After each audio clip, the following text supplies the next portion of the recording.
Well, hello xenographers everywhere and welcome to another episode. This week we're looking at three modern manual focus rangefinder lenses, the Voigtlander lenses made for the Voigtlander better rangefinder cameras of the 2000s. So today we have the Super Wide Heliar 15mm f4.5, the 40mm f1.4 Nocton Classic, and the 35mm f2.5 Colour Skopar. There aren't that many manual focus lenses made anymore. There are budget lenses made in China, and at the other end of the scale there are the Leica rangefinder lenses that carry a pretty high price tag. These Voigtlanders fall somewhere in the middle, but the question for us today is, how do they perform? Without any further ado, let's find out. And we'll start wide. At 15mm, the Super Wide Heliar is the widest lens I've ever used, and becoming familiar with it and learning how most effectively to use it was something of a learning curve.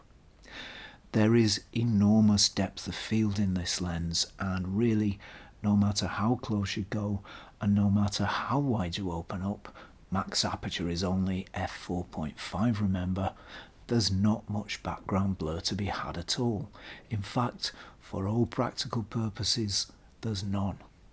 Pretty much everything in the shot is in focus for pretty much all of the time, so drawing attention to subjects has to be purely a matter of composition. A lens this wide can see lines and angles on a large scale, and as I got more practice with the lens, that's how I used it. And I really enjoyed using it too. It's a beautifully made little lens, very nicely engineered and very nicely finished. It's all metal, it's fairly small and light, the markings are all engraved, and everything that turns nice and easily and cleanly. It's a very sharp lens indeed, with a very high resolving power, and while that's partly because it's so wide and partly because of its slow maximum aperture, it's also because of modern glass and coatings, and in that sense it's very much a modern lens.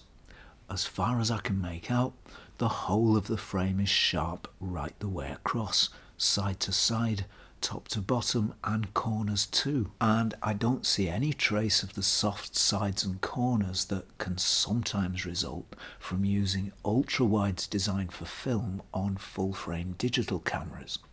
This lens seems fine in that regard. It renders colours beautifully in a way I've not seen before, neither over nor understated, but just about right. The colours it presents to us have a purity and a clarity, a lightness and a brightness that a lot of other lenses just don't. These are not, I would suggest, realistic colours as such.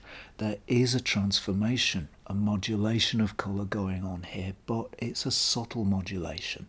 Saturation's turned up just a little and we're left with a clear and pure image, light and bright, but not intense. In fact, this is one of the nicest ways of representing colour I've seen.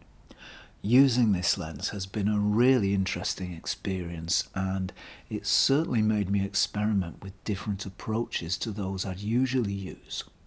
I don't think it's my ideal everyday lens, but it does make very interesting and distinctive images, and when you want the unusual kind of shots that a super wide can make, this one will certainly come up with the goods, and there can't be too many that are very much nicer than this one. Next is a lens with a rather more conventional focal length, the Voigtlander 40mm f1.4 Nocton Classic. 40mm is an unusual focal length these days. It used to be rather more common, and it's one I haven't used before. It falls fairly neatly between 50mm and 35mm, and in use it kind of feels a bit like both. Just like the 15mm, it's beautifully made and it feels like a very high quality piece of kit.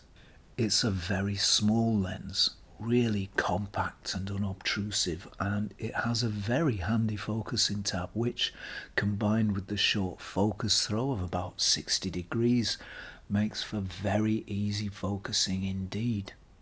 Curiously, I found it much easier to use than the earlier focusing tabs on Leica and Soviet collapsible lenses. There's an aperture tab too, so this is a lens that gives you fingertip control. I did like shooting this lens on the street, and the more I used it, the more I realised that the 40mm focal length works really well in this situation. I often find 35 just a bit too wide for street work and 50mm a little bit too long. Once I'd got used to it, 40mm felt exactly right. Compared to a 50mm, it opens things up and brings that bit more into the frame. You can see what and who's coming towards you. You can see the shot developing and coming together in the viewfinder, and when everything's just where you want it, shoot. Using the focusing tab, you can track your subject's focus really easily, shifting it as they come towards you. Of course, you can do that with other lenses, but it's just so much easier with this one. A really nice street shooting experience. It's a very sharp lens too. Not the sharpest lens I've ever shot, but not far off, and certainly sharper than most vintage lenses from the film days. And although sharpness isn't my first priority in a lens, a properly sharp image does have a very nice character, foregrounding the image and contrasting nicely with background blur. It's a contrasty lens too, and it doesn't easily wash out if there's a light source in the frame, a testament to the quality of its glass and coatings. But this isn't an over-contrasty lens either. Instead, it's beautifully balanced. I think this lens has a very distinctive aesthetic and gives a really nice look. Like the 15mm, the 40 gives very distinctive and beautiful colours. In fact, the colour palette seems very similar. This is essentially a family of lenses after all, and they all share a similar look. I like these colours very much. They're bright and lively and light, and in some shots there's a kind of filmy quality to them as well. At f1.4 this lens is pretty fast, so there's plenty of blur available if you want it. The lens doesn't focus too closely, but at its minimum focus distance of 70 centimeters, the blurry stuff is there in abundance, and it's very smooth and creamy too, and at longer distances there's enough to crisply separate the subject from the background, just what you need in a street lens. I really like this lens, and it does seem particularly at home on the street. 40mm is a very useful focal length. It has very quick and easy focusing and just about the right amount of blur. It's a very nice lens indeed, but is the 35mm f2.5 nicer? Well, let's find out. This is another very small and compact lens. That's expected for a rangefinder lens, but even so, this one's a good deal smaller than most. Like the 40mm, this lens also has a focusing tab, a nice big one with a cutout for a finger. It's really easy to find when you're looking through the viewfinder, and the very short focus throw, again of around 60 degrees, makes this lens very easy to focus. It has an aperture tab too, in fact 2 aperture tabs on each side of the ring, so with the camera to your eye you can change aperture values really easily as well. These Voigtlander lenses are the easiest to use of any manual focus lens I've tried, whether ancient, modern or somewhere in between. They're a joy to use, natural, simple, intuitive. Everything's exactly where you want it and everything falls easily to hand. These are photographers' lenses, and they've clearly been designed by photographers to make rangefinder shooting much, much easier. They're a perfect example of how a little forethought goes a long way. If only a Jupiter 8 was so easy to use. In terms of optical performance, it's very similar to the 15 and the 40mm, at least in terms of colour, contrast and sharpness. You can see from these images that colours are nicely balanced, not too intense and not too weak, and the same colour palette is visible too. Contrast is good and it's pretty resistant to flaring.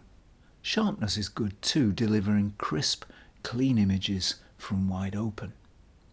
Although this is a fairly fast 35, it's still a 35 and a rangefinder 35 at that. And with a minimum focus distance of 70 centimeters, this isn't the blurriest lens in the world. Nevertheless, what there is soft and well controlled, and it can give some nice separation of subject and background. But that's not really what this lens is about. This, like the 15 and the 40, is a street lens. These lenses are made for street photography, and every element of their design works towards that end. And they're an absolute delight to use on the street. One of these on the front of a Bessa R or a Leica M or even a digital mirrorless camera makes street shooting easy, quick and really enjoyable too. So for me, it's the 40 that comes out on top, but your ideal choice may well be different. One thing's for sure though, whichever of these little Voigtlanders you choose, none of them will disappoint. So that's it from me for now. Please don't forget to like, subscribe and ring that bell before you go. And if you like this channel and you enjoy the content on it, and if you want to help it to grow and develop, you can do that at patreon.com/Zenography. As ever, thank you for watching, and I will see you next time for some more Zenography.